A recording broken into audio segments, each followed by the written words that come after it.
तो देखिए फ्रेंड्स, आज हम कुछ एडजेक्टिव्स देखेंगे। उनमें भी हम specially few, A few, the few, little, a little, the little देखेंगे। देखिए इनमें हम अक्सर कंफ्यूज होते हैं और एग्जाम में इनसे रिलेटेड क्वेश्चन कई बार एग्जाम में पूछे जाते हैं और अक्सर पूछे जाते हैं। काफी मतलब फेमस टॉपिक है एग्जाम के पॉइंट ऑफ व्यू से ही। तो देखिए सबसे पहले तो हम ये जानते हैं कि फ्यू, ए फ्यू और द फ्यू में क्या डिफरेंस होता है, यानी जो फ्यू होता है और लिटिल होता है, इनमें क्या डिफरेंस होता है। देखिए दोनों का जो अर्थ होता है, फ्यू का अर्थ होता है थोड़ा सा, बिल्कुल नगण्य, और लिटिल का मीन्स लिटिल का अर्थ भी होता है बिल्कुल नगण्य, थोड़ा सा। डिफरेंस सिर्फ ये होता है कि फ्यू के बाद हमेशा क्या आएगा, पुलर नाउन आएगा।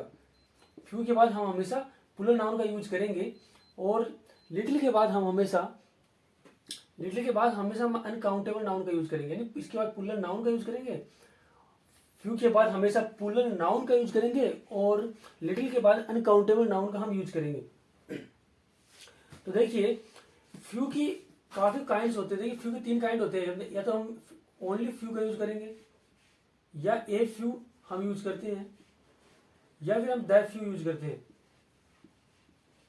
लिटिल की भी बात करूं तो लिटिल में भी होता है ओनली लिटिल भी होता है, लिटिल होता है ओनली, ए लिटिल होता है और द लिटिल होता है। यानी लिटिल के भी 3 काइंड होते हैं, ए लिटिल, द लिटिल और लिटिल। फ्यू के भी 3 ही काइंड होते हैं, फ्यू, ए फ्यू और द फ्यू। तो बेसिक जो डिफरेंस होगा, बेसिक हम क्या देखेंगे सबसे पहले, अगर कहीं भी हम देखेंगे कि फ्यू अगर यूज हो रहा है, लिटिल यूज हो रहा है, अगर फ्यू यूज हो रहा है तो हम देखेंगे इसके बाद कौन सा नाउन यूज हो रहा है। यानी फ्यू के बाद हमेशा पुलर काउंटेबल नाउन का हम यूज करेंगे और लिटिल के बाद हमेशा हम अनकाउंटेबल नाउन का यूज करेंगे, या फिर अनकाउंटेबल नाउन होना चाहिए। देखिए फ्यू और लिटिल क्या है, दोनों एडजेक्टिव हैं, तो हमें पता है कि एडजेक्टिव बाद नाउन ही आएगा। तो नाउन कैसे आएगा, फ्यू के बाद जो नाउन आएगा वो तो पुलर आएगा, और जो लिटिल के बाद जो नाउन आएगा वो अनकाउंटेबल नाउन आएगा। आई होप आपको पता होगा कि अनकाउंटेबल नाउन क्या होते हैं और पुलर नाउन क्या होते हैं। यानी जिन नाउन के अंत में एस लग जाता है, जो वो एक से ज्यादा संख्या में होते हैं, उसको पुलर नाउन बोलते हैं। और जिनको हम काउंट नहीं कर सकते, जो अनकाउंटेबल होते हैं, उनको हम अनकाउंटेबल नाउन बोलते हैं। जैसे हेयर हो गए, गोल्ड हो गया, वाटर हो गया, ये सब क्या है, अनकाउंटेबल नाउन है। तो देखिए एग्जाम्पल से हम इनको बेटर तरीके से समझते हैं। देखिए पहला हमारा जो एग्जाम्पल है, knowledge is a dangerous thing. Knowledge is a dangerous thing. तो नॉलेज हमें पता है क्या, अनकाउंटेबल नाउन आ गया। तो हम इससे कंफर्म हो गया कि भाई इसमें लिटिल ही आएगा। अब लिटिल में कौन सा आएगा, या तो ए लिटिल आएगा, या द लिटिल आएगा, या ओनली लिटिल आएगा। तो देखिए ए लिटिल मीन्स हो गया कि उसको थोड़ी बहुत जानकारी है, तो थोड़ी बहुत जानकारी तो वो डेंजरस थिंग हो नहीं सकती। द लिटिल मतलब थोड़ी बहुत जितनी भी है उसको वो सारी जानकारी है, तो ये भी इसका आंसर नहीं होगा। लिटिल अगर मैं इसके यहाँ पर यूज करूँ, देखिए लिटिल मीन्स होता है कुछ भी नहीं, नगण्य, मतलब उसको जानकारी है ही नहीं, ऐसे समझ लीजिए आप। लिटिल नोट का काम करता है, नहीं का काम नहीं। लिटिल बराबर हम बोल सकते हैं नोट होता है, हम ऐसे बोल सकते हैं। यानी लिटिल नोट का काम करता है। Little knowledge is a dangerous thing, यानी उसके पास नॉलेज है ही नहीं, तो क्या होगा, वो डेंजरस थिंग होगी, डेंजरस क्या होगी, थिंग होगी उसके लिए। तो यहाँ पे क्या आएगा, लिटिल आएगा।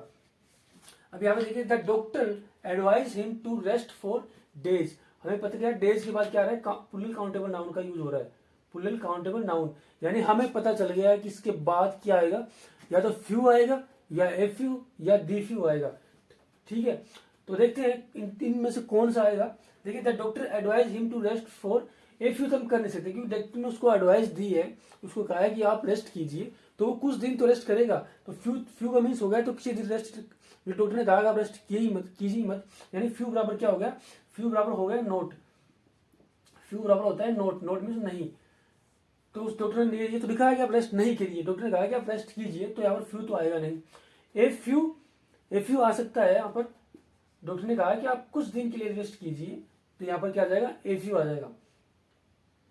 अगला एग्जांपल देखिए, water I gift for you has been finished by him. यानी वाटर क्या हो गया, हमें पता चल गया कि भैया अनकाउंटेबल नाउन है वाटर। तो वाटर को हम काउंट कर सकते हैं क्या, नहीं कर सकते। जितने भी लिक्विड्स होते हैं वो सब क्या होते हैं, अनकाउंटेबल होते हैं, लिक्विड्स को हम काउंट नहीं कर सकते। तो water I gift for has been finished by him, यानी जो भी वाटर उसने रखा था वो सारा उसने फिनिश कर दिया, खत्म कर दिया। तो यहाँ पर उसके लिए हम किसका यूज करेंगे, द लिटिल का यूज करेंगे। यानी थोड़ी बहुत जो भी मात्रा थी वो सारी के लिए हम किसका यूज करते हैं, द लिटिल का यूज करते हैं। ठीक है, तो यहाँ पर क्या आ जाएगा, द लिटिल आ जाएगा। अब देखिए the show was cancelled as people turn up to see. हमें पता क्या चलेगा कि पीपुल यहाँ पर नाउन यूज हो रहा है, तो कौन सा नाउन है, प्लूरल नाउन है, प्लूरल काउंटेबल नाउन है। तो हमें पता करना है कौन सा आएगा, तो हमें पता चलेगा कि प्लूरल काउंटेबल नाउन आ गया तो ऑब्वियसली फ्यू में ही आएगा। फ्यू में से 3 काइंड है, फ्यू की हमें पता है, ए फ्यू, द फ्यू और फ्यू। तो देखिए the show was cancel, show cancel हुआ है because people turn up to see. मतलब अगर मैं यहाँ पर ए फ्यू कर दूं तो मीन्स कुछ लोग आए थे तो शो कैंसिल होगा, तो शूट नहीं हो रहा है, मतलब कुछ लोग आए तो शो होगा ही होगा। द फ्यू मतलब जो थोड़े बहुत जितने लोग सारे आ गए तो भी शो होगा, मतलब फ्यू मतलब आए ही नहीं लोग तब क्या होगा, शो कैंसिल होगा। तो यहाँ पर क्या हो जाएगा, फ्यू आ जाएगा। फ्यू बराबर क्या, हमें पता, मैंने बताया वो नोट होता नहीं होता है, मतलब कुछ भी नहीं आया, मतलब कोई लोग आया ही नहीं तब क्या हो गया, शो कैंसिल हो गया। तो बिल्कुल बिल्कुल जीरो का मीनिंग देता है फ्यू। तब the show was cancel as few people turn up to C.